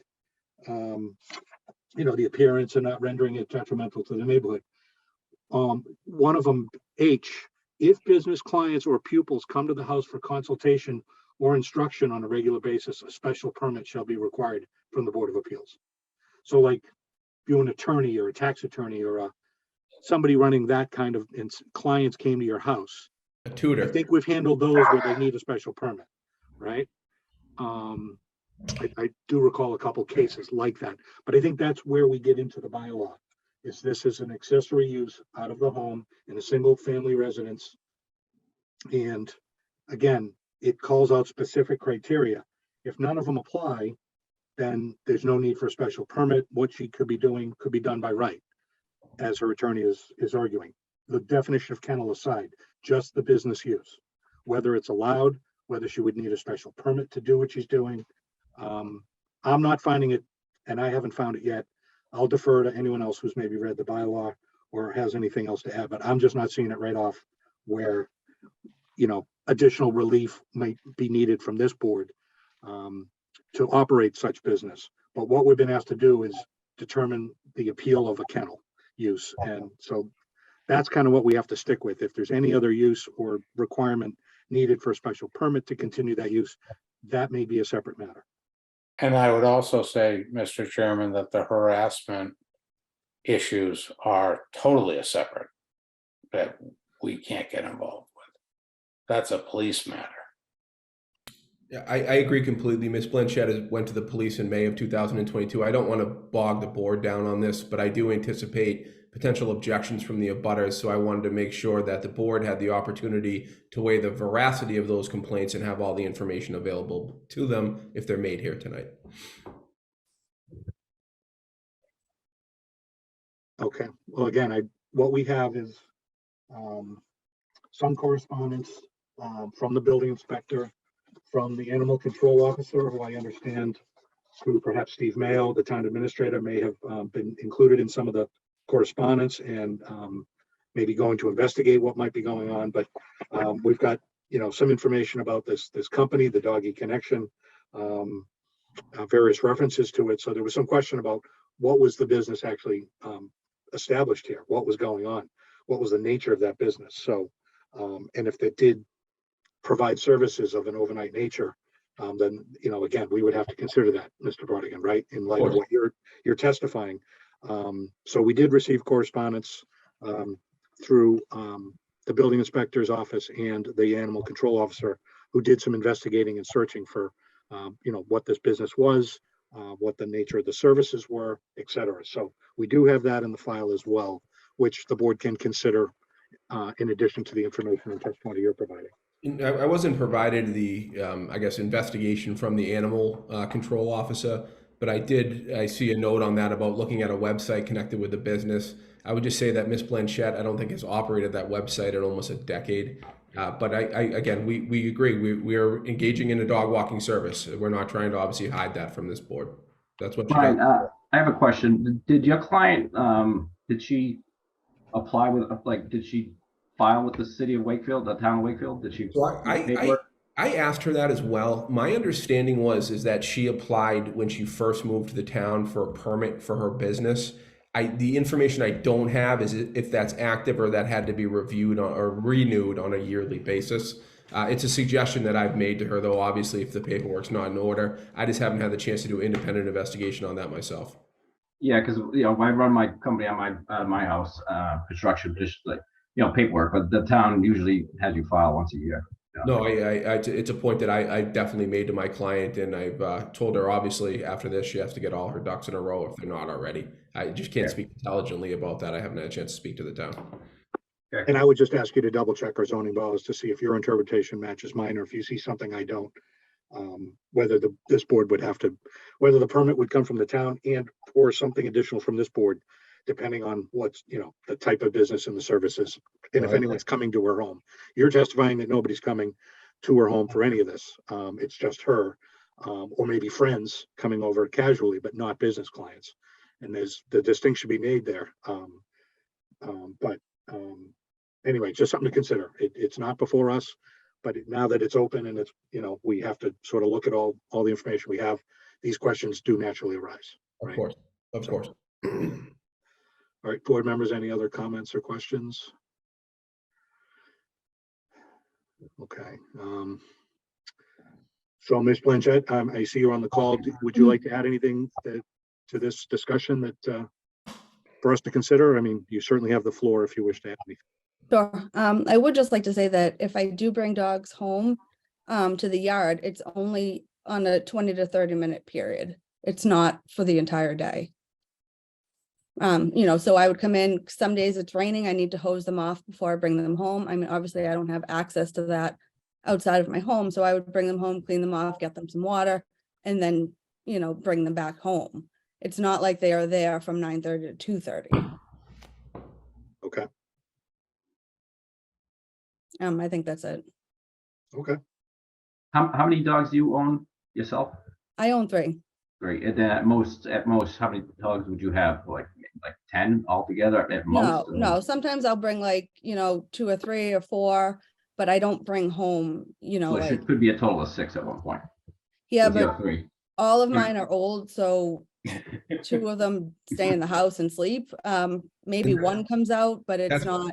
That's why I did present the pictures of the dogs with their ages. Yeah. You'll see 2 of them are like elderly beagles who essentially she adopted at end of life type care. She's very active in MSAPC, animal adoption site, things like that. It's not like she has 3-year-old Rottweilers in her backyard.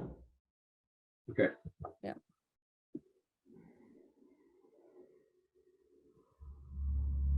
Okay. Anything else, board members? Okay, at this time, we'll open up the public testimony. If any member of the public wishes to ask a question or make a comment, please raise your hand in the Zoom meeting.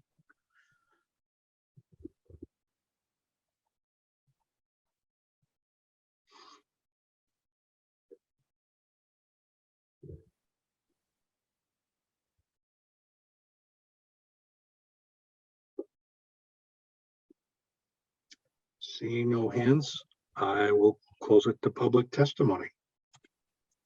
Thank you, members of the board, for hearing us and considering us this evening. You got one. Chair, there's a hand up now. Sorry, one at a time, guys. What? I was just saying there's a hand up now. Yeah. Oh. Okay. Might have been a little delayed in finding the hand icon, but all right, I'll reopen it because we do want to make sure we've given folks an opportunity. So Charles Riley, if you can just state your name and address for the record, sir. Yes, sir. My name is Charles Riley. I live at 73 Salem Street in Wakefield. Mm-hmm. And I also am a longtime resident. I've lived here since the early 1950s. So I'm not a newcomer. The purpose of my appearing at this hearing is to provide full support of the decision made by our building inspector, Mr. DeCristoforo, that this type of business is not allowed in the district. And me being an immediate abutter And my dwelling is only like 20 to 25 feet from the lot line. And so I have a pretty clear view and I'm pretty well aware of what's going on. This is a full service dog business. Sitting, walking, boarding, and any other term you want to put in there. Routinely, there are 3 or 4 visitations of the dog walking side of the issue, where Ms. Blanchette will show up with anywhere from 4 to 6 dogs, run them for 45 minutes to an hour, and that happens 3 or 4 times a day. Excessive barking also included. There are other women with similar types of businesses that I've observed that will show up at the same time, and sometimes when she's not even there, to utilize the yard for their own dog walking business. When they do show up and there is no sufficient parking, they will park on the sidewalk in front of the house, right under a no parking sign, which is posted in front of the house. To say that she only has 3 dogs is ludicrous. There's routinely anywhere from 4 to 7 dogs in that house, and that includes dogs that she's taken in from customers and or clients that she keeps for any number of days to a week or more. It's a routine. It's been going on for years. I don't understand where the accusations of me as a person and the character assassination. I've never threatened to shoot or kill dogs. I mean, that's ridiculous. It's just trying to enhance the case, and it's not acceptable. It's total character assassination. I only have, my wife is intimidated by the fact that she's there with those dogs all the time. She doesn't even want to go out and work in the backyard and the garden anymore. We've taken all the furniture off our deck and moved it to the front porch because we don't want to be out there. The dogs, excessive barking all the time, even the ones that are in the house, they bark at night. You can hear them in the house barking at night. I have never threatened her or had anything to do with her other than tell her that she was inconsiderate. And we'd appreciate if they'd do something to quiet down the dogs. And all I get is a nasty response about GFY, and I'm sure you all know what that means. And then she'll tell me to MYOFB, and if I don't like it, to call the cops. I won't do that either. I just don't think our police force should be bothered with barking dogs. I just don't do that. And I think that concludes what I want to say about this. And like I say, the excessive barking, that's disturbing the peace, and it's unacceptable, and it goes on all day. Thank you. And I thank the board for giving me the time to state my side of the story. Thank you. Mr. Riley, if you wouldn't mind, I mean,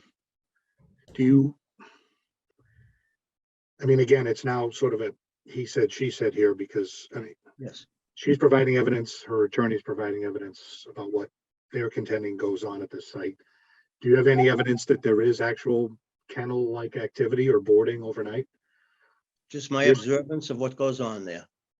My house, my dwelling, my bedroom windows, all my windows are only 20 to 25 feet from the lot line. So I have a pretty clear view. When people do show up with their dogs to be boarded there, they bring their own dog food. I see the bags going in. I see the overnight bags with the dog's paraphernalia. So to say there's no dogs staying over there, that's foolish. And to present you with letters of her personal character, her personal character in being stated by her neighbors and sending letters really has nothing to do with the case at hand here. This is not about a personality contest. It's running a business that's not allowed in the district. Thank you. Again, members of the board, I just ask that you look at the NAIC definitions that I gave you. That is our position. Ms. Blanchett is saying that she does not run a kennel and this is a dog walking. Clearly, the neighbor is bothered by what he deems to be excessive noise, and this is a conflict that occurred. One comment to what Mr. Riley said, he said that he wouldn't contact the police on this. If you go back and look at the submissions between him and town council, you'll see that, in fact, he said that he did contact the police and that he's been in contact with a sergeant over there. So that's not an accurate representation of the course of dealings here. This is a neighbor dispute, and I'll make sure to convey to my client all the concerns that the board raised today. Okay, but on behalf of your client, you're on the record as stating this is a adjudicatory board. There's no boarding of dogs overnight. That's what she says. She runs a dog walking business. I understand. I'm asking you specifically, are there any dogs being boarded overnight as Mr. Riley is contending? No. Okay. Comment, please. Dave, this is Greg. Can I ask I guess to Mr. Brodigan, a sort of legal procedure question then? If you're contending that no dogs are boarded overnight, which is the definition of a kennel, the letter from the building inspector says, basically, stop running a kennel. You're saying there is no kennel run. Do you even need this ruling to continue what you say is going on there then? I mean, or are you asking us essentially to make, I don't know, a quasi judicial definition here through It's precedential decision of what kennel is, since we don't have one? I think you probably have to make that determination because it matters in front of you. I've thought about that issue as well. If the cease and desist is simply do not have dogs boarded there overnight, then I think this simplifies the matter very clearly. And that if proof is provided that Ms. Blanchett is engaging in that behavior in the future, she's in violation of the order and all penalties that would exist under the zoning ordinances. So I think it's a bit of a difficult situation because she didn't want to defend herself. But obviously, if she's not running that operation, perhaps you don't have to take that extra step. I would leave that up to the discretion of the members of the board. You're more experienced than myself in these matters. Well, I think, Greg, what's before us is an appeal from the building inspector. And so this board would have to either vote to support his letter to cease and desist what is going on, if we believe it is accurate, or we would vote to overturn. So I think that's one of the other purposes of this board is to hear appeals. So we have to vote on that appeal. We don't have to come up with we don't have to come up with a definition of kennel. We don't have to. There is no definition. They've provided us what they believe is the next best thing and where they got it from for us to consider. But I think Well, I guess that's my question, Dave. Then if you read the letter, it doesn't say stop the actual use you're doing. It doesn't say that. It says, I have a complaint that you're running a kennel. Yeah, but if we tell her to stop running a kennel and she's not running a kennel, then she just goes on with it, like, basically, right? Is that what you're kind of saying? Essentially, but Yeah. but there's even a step before that. Like, what do we? And we can't appeal if we appeal the building inspector, then that's like saying she can run a kennel. Correct. In my opinion, guys, is that we have a cease and desist to run a kennel. I say we uphold that cease and desist. Yeah, so that's essentially where I was going, Chip, because it seemed, yeah, because it essentially seemed like we were going the other way. Yeah. Don't board any dogs overnight. Yeah. If you're caught boarding dogs overnight by the animal, by whomever you'd call or the neighbors would call, then she can have something comfortable. But I would agree with the building inspector's decision that she shouldn't be able to run a kennel out of her home. Just for clarification purposes and for my client, that does not prohibit her use as a dog walker, though. Do we all agree that the definition can't run a kennel? From my interpretation there's a lot of people here with better backgrounds legal than I have, but if the building inspector decision is that you have a cease and desist to run a kennel, and a kennel, as you yourself has defined it, as boarding dogs overnight, and she's not doing that, then she's in no violation. It's very simple to say you can't run a kennel, because I would agree with them that she can't, right? That's running a business out of your home. That's a special permit. We don't have definitions for what it is. That's a whole nother world. But if we take your definitions that you presented as to what a kennel is and accept those, then we uphold the building inspector's decision that she can't do that. You say she doesn't. I think we're fine. I mean, she If can it's simple as that, continue I to do agree. her dog walking. Nobody's saying she shouldn't be able to dog walk. And then that way we don't get into the he said, she said. But the caveat that I hear what you and Greg, the point you made, I appreciate it and I understand it. The only caveat I would add to that is there may be an additional need for a special permit, even for the dog walking business. That, as our client said, as our attorney said, they may have to investigate separately from the town and or the board separately, just to ensure her ducks are in a row and whatever permitting she might need to do what she contends she's doing, right? But I agree. If I agree with your statement. I don't want to restate it, but I agree with what you're saying. If we uphold what the building inspector has written, and that purpose isn't going on there, then business as usual, other than maybe getting the other paperwork in order. Dave, I agree with that, because I read that same section you just did. I think they should take a hard look at that section and see if they need a special permit. But I agree with what Chip had said and Greg. So my question. It was Greg. I just repeated it. Better English. So my question is, what Charles has said is there are more than 3 dogs in that backyard at a time, and she has admitted to some degree to have those dogs. But how many dogs is enough, basically, in the backyard to not qualify outside of a kennel? That's not our determination. Kennel is the overnight boarding. There's no number. Overnight boarding. It's not overnight boarding or having 15 dogs at one Yes, point in the like- moment in your backyard. It's, it's, I think if I have 15 dogs next door barking and even having fun, I wouldn't be happy. No, that's not our problem. Unfortunately. It's police or animal control or something. It's not zoning. It's not us. Right. I mean, I think we got to keep focus on what our parameters are to be able to rule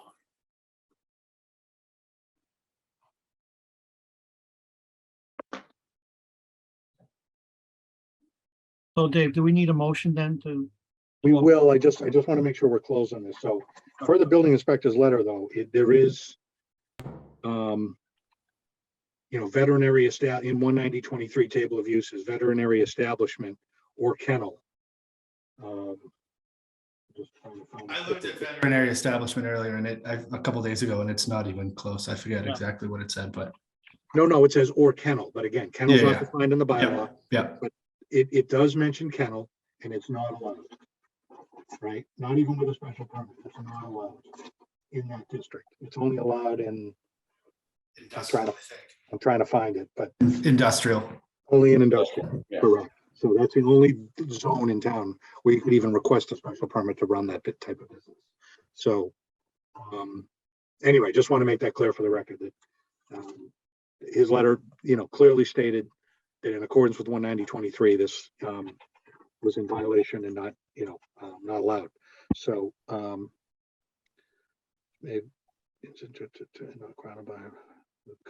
okay. I'm just rereading the letter. To be clear, it says, you are hereby ordered to cease and desist from such violations, not to cease and desist with the use that I observed. So upholding it, as long as she's not running a true kennel, as we have discussed this evening. Yep. That's all that points to. Okay, so yes, we would need a motion to uphold the building inspector's letter to cease and desist from operating a kennel. Are we ready for that? Unless anyone else has anything else to add. Again, we're just making sure we've dotted and crossed things with respect to the bylaws and so forth. Okay, so Mr. Chairman, I move that we uphold the building inspector's decision on the cease and desist from having this person run a kennel out of her home. I second that. Any discussion on the motion? Okay, regular voting members, Chip, Yes. Joe, Yes. Jim, yes, Tom, Yes. and I vote yes. Okay, so we'll, the building inspector will learn of this decision. And again, as long as that use isn't going on, then you should be okay from that perspective. But I certainly encourage, as you've heard, to go back and double check to make sure any other paperwork is in order for this business, for what is going on there, the doggy connection use. Okay, Understood. Thank you for your time this evening again. okay. Have a good night. You too. Thank you.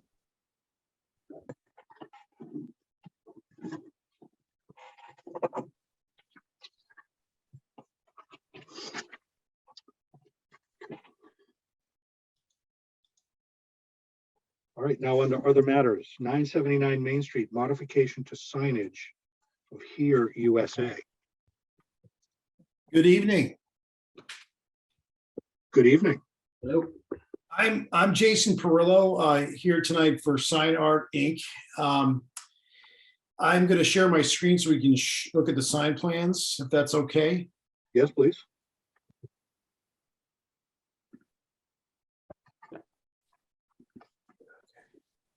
Okay. So what we have here is the proposal for a illuminated set of letters to replace the existing Atlantic Audiology sign. And I noticed that in the plaza, all the newer signs have gooseneck lighting. So I also have, if the internally lit, face lit sign can't be approved, I also have this sign, which is a slightly smaller sign that is lit by the gooseneck lamps. We were told by staff to see if we could get the landlord, Michael Casoli, to be on this hearing. We were unable to make that happen. But we do have an approval letter from him to apply for these signs. The approval letter does state that he would have final say on the design of the sign. But I know that, like I said, that the more recently installed signs are externally lit, like this sign that's on your screen right now. Okay. We have that correspondence in the record, as well as your two versions. Okay. Thank you. Board members, any comments or questions on this proposed sign? Jim?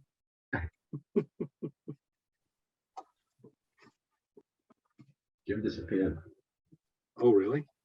What happened? Blacked out. Uh-oh. Well, anyway, I do remember, Dave, if we look at the history of the signage here, I'd have to look to see if the sizing meets, but I certainly like the smaller one by goosenecks, as long as they're the same goosenecks that are in the rest of the plaza. Sure. Yep, agreed with that. But also, the original decision, or one of the decisions for this property, hopefully Jim makes it back, because he, I know, is very close to a lot of this, was over time, we were looking to get businesses, we were trying to get rid of this freestanding sign. So we said over time, as uses change and businesses come and go, new businesses shouldn't have their signs on the freestanding sign, right? And eventually there'd be nothing left and it would go away. I'm just trying to find it. Correct, so that we're only giving them permission to put this on the building. Right, there's a freestanding sign on the property. This is a condition of the decision from 2013. The freestanding sign on the property that depicts the names of the various tenants that presently occupy the property. It is a common goal of the board and the petitioner to phase out this sign over time and replace it with a new freestanding sign referencing Greenwood Plaza as a whole and not any individual tenants. It goes into current leases and you can't make them go away. But the idea was, as they changed over time, that they'd only get the sign on their building, on their part of the building, right? So I know that's part of the package as well. I think it showed a rendering of the freestanding sign with this on there. And I'm not sure that other tenants who may have come along played along with that plan, to be honest. But I do know that there are some empty spots, so some have. So I guess we would be inclined to approve or be in favor of the sign option with the goosenecks, but not on the freestanding sign. Understood. Agreed, board members? And what's on the door? Yes, There's some door vinyl. as well. Jim's back. Hey, Jim. So you missed it all, Jim. I just quoted the decision. I don't know if you were back then about, yeah, Yeah. I remember it clearly. oh yeah. So, moving away from the freestanding sign. But we like the smaller version. Does the smaller version need relief, or is it just is this just an update to a sign that based on a previous decision in this board's retaining of jurisdiction? No, it's fine, as I see it, basically.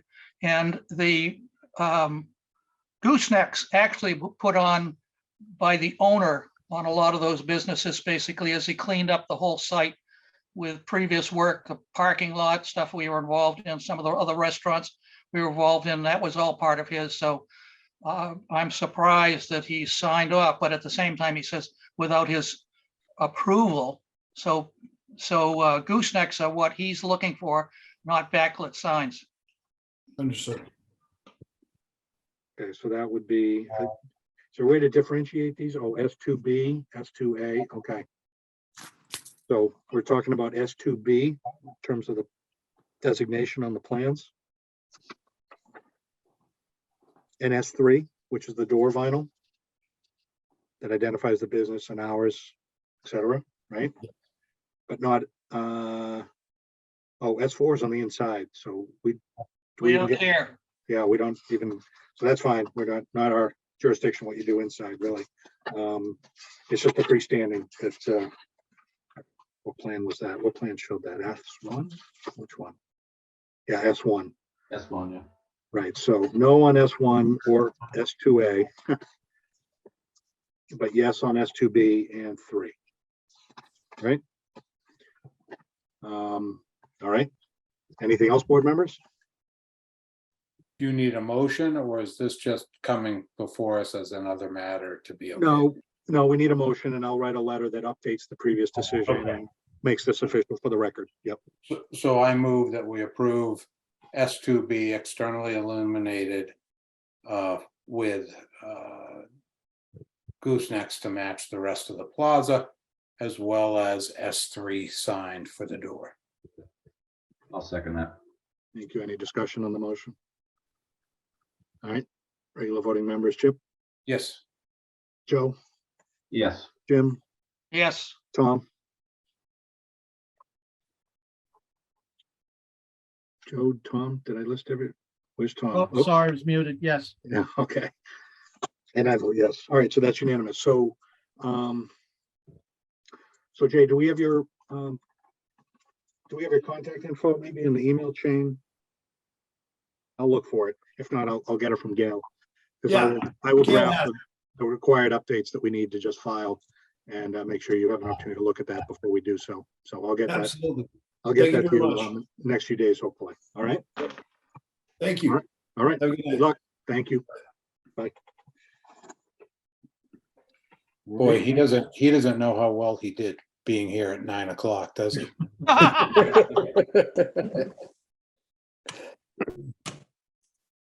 All right, item 5, clerk or board comments. Any updates, any comments tonight? only in this last one we went through, I noted and sent out to everybody, there are 2 new signs in that site that haven't ever come before us.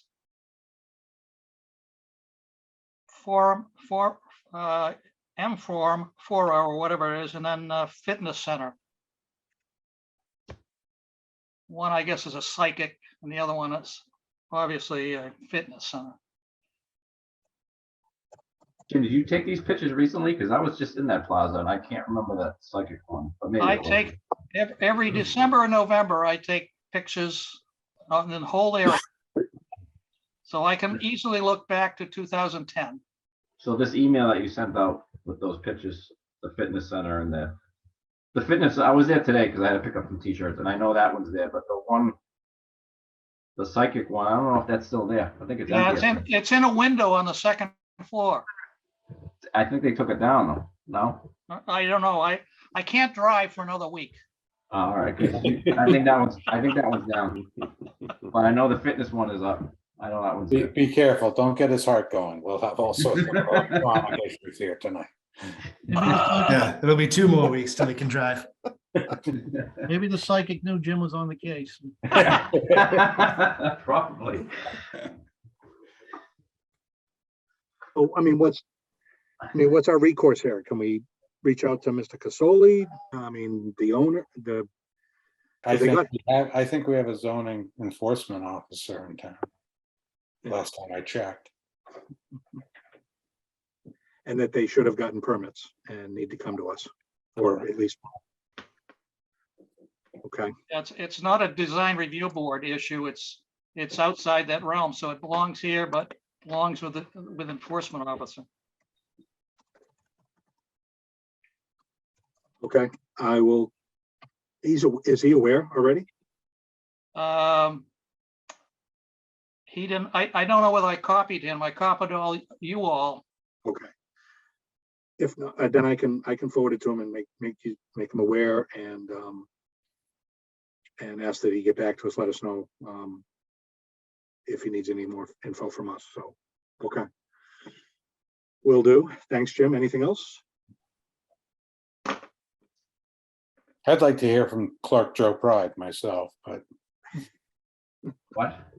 What? No other updates. So did you all see there's so we have three names to fill Amy's seat. Tom, Mickey, as well as I forgot the person's name. I'm sorry.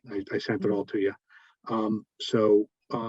Sherry just asked that we make a recommendation to her before November 8th, and she expects that they will vote on November 14th. No interview? Pardon me? No interview? I haven't heard. If they do, then I'll, obviously you'll get invited to something, applicants, but if not, we'll see how they vote ultimately on November 14th, but I think I've responded to your email and it's by no means any reflection on Mickey or anything else. I think he'd be a great full-time member. However, I think because of longevity and the situation that Tom went through, our recommendation should be for Tom at this time. I don't know if I can make a recommendation. I don't think I saw your email. I didn't. I sent it to the other full board members because I think that's where the recommendation. I can make a recommendation. Sure you can. Go for it, Greg. I'm going to recommend someone else now. I'm happy to send it on to everybody, but I'm just kidding. I don't care. Yeah. Shouldn't say I don't care. I care, but of course you care. I understand, I guess is better. Yeah. What if that cute picture in the upper right was applying? Would that help? She gets my vote anytime. It's the lower right on my screen. Let me see. Doesn't look old enough. It's Prodigy. I'll take you after her mother. Yeah, obviously. Hey, we both worked on the same building. I know, isn't that crazy? Yeah. That was a fun job. Yeah, I was 10 or 15 years there before you. Now that you said that the steel doesn't go out to the masonry, that's probably why we had to do the weight test. Oh, it's scary. All right, we digress. Yeah, rails. So, item 6, approval of minutes. Everyone have a good read with the October 12th minutes? I took care of those. Best we've had in a long time. I know. Were there even minutes to approve, like that there was no meeting? There was a meeting and we voted to continue everything. Well, the continued. And we Yeah. voted on the previous meeting minutes, so yeah. So absolutely. I move that we approve the October 6th meeting minutes, Or October 12th. or it's October 12th. Pick a date, Well, let's pick the actual one. Okay, the 12th. Second that. thank you. Any discussion? All in favor, Chip? Yep. Joe? Yes. Jim? Yes. Tom? Yes. Greg? Yes. Mickey? Yes. Awesome, and I vote yes. Good job, Gail. Thank you. Piece of Your finest work. cake. How are things looking for November? We obviously have a few of the continued from tonight. Are there new ones lined up? How does November looking at this point? Do you know? What, you talking to me? Yeah. Like new app? Well, unless there's another Gale. Oh, tomorrow I know, I'm sorry. Yeah, tomorrow there's a few of them, being delivered to you. I don't think it's anything too big. Yeah, small ones. Okay. Yeah. Just Under curious. 100 units.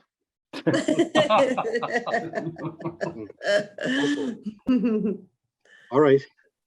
All right. If nothing Given else, that, board Mr. members? Chairman, I move that we adjourn. Second that. Thank you. Any discussion? Awesome. Chip, all in favor? Leave. Aye. Bye. Joe, Aye. Greg, Aye. Jim, Aye. Mickey, Aye. thank you, Tom.